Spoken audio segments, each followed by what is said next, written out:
Peggy 18.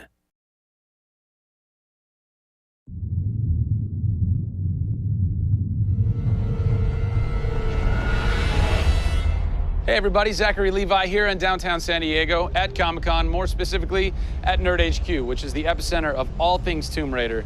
The anticipation is building as the team from Crystal Dynamics continues to say that this could be the game of their careers. Today we're going to dig a little bit deeper into the story with some of the key writers and designers who are brave enough to tackle the origin stories of Lara Croft.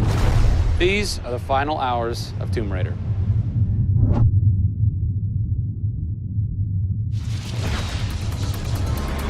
We're in downtown San Diego.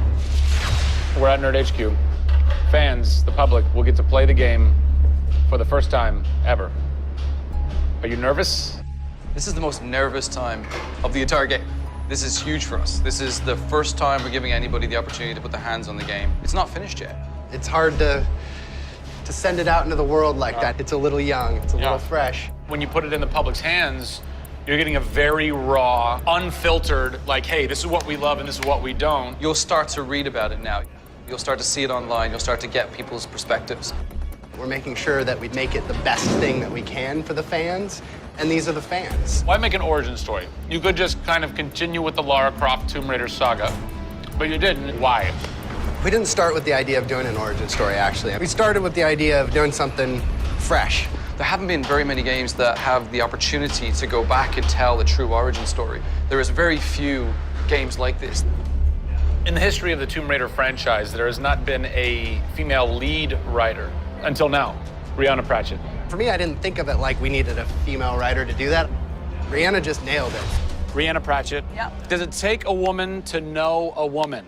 It probably helps, but I don't kind of think about it as much as everyone else does. I tend to think of myself as being a writer first. There is some of me in her, absolutely. She's very bookish, she's very in her head. I went to public school, I actually learned archery. Camilla did as well, I heard. We bring up our ladies properly. And I genuinely studied Egyptology. I wanted to be an Egyptologist. No way.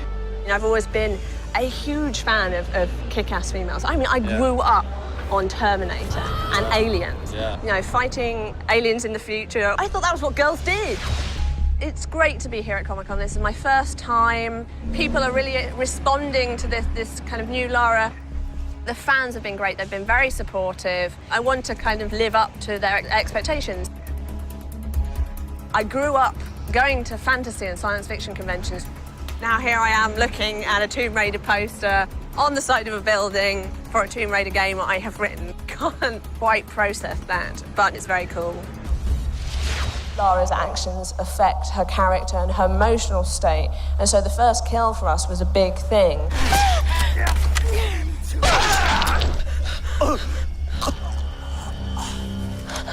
It's not comfortable to watch, and it shouldn't be.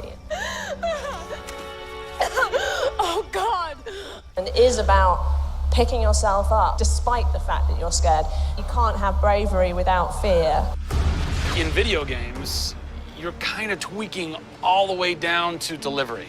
Yeah. Blessing or curse. Games development can be quite harsh on narrative. You know, you can lose levels or characters. You have to be amazingly flexible. When is the script finally finished?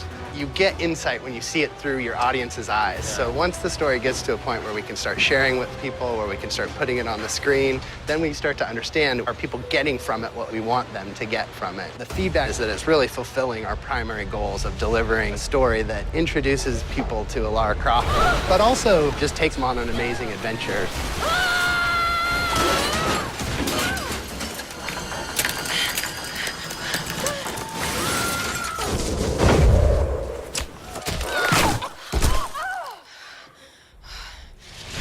John Stafford, you're kind of the dialogue typist, word monkey. The words that you've been speaking for so long Yes. are from this everything man. that I've been through that's been extremely emotionally draining and painful, I have him to blame for. So we'll have words later about it. What were the challenges stepping into the heart and mind of a character like Lara Croft, who we've known for quite some time? Yes. Players' expectation is. You want to just jump right in, guns blazing? Controller, I'm awesome. I'm awesome. We want that. That's what video games basically allow gamers right? to feel. I am awesome. Challenge for me is to show her vulnerable. We're shipwrecked on an island inside the Dragon's Triangle. Still have a very playable game, that also show real emotional character. It's very difficult to do that in game. Please come and get me.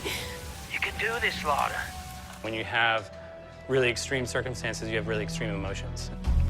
What the hell? Can't hide from me, outsider! It's all about her survival. She's basically willing to do whatever it takes. There's people trying to kill you. You know, things are really extreme. Listen, I'm gonna get you out of there. I promise. I promise. I didn't want any lines to sound gamey. There was a good collaboration of making sure that really that didn't happen. That's very difficult writing. You know, how do you write a line that isn't just like, I should go there? Yeah. You know? You know, I mean, that's... I bet there's something hidden in that crate. I want you to love this game in a way that really feels like the first time you played it, but do it in a way that people have never seen before. For me, it's crazy not to look at this as an opportunity to really start that dialogue. This is the game of our careers. This truly is the first time to sort of say, okay, this is it. Well, now that we know a bit more about what it takes to reimagine an icon from the ground up, we're headed east to go behind the sounds of Lara's journey, a journey that is heightened and shaped by cinematic score and sound design. I hope to see you on the next episode when we talk to who's behind what we're hearing in Tomb Raider.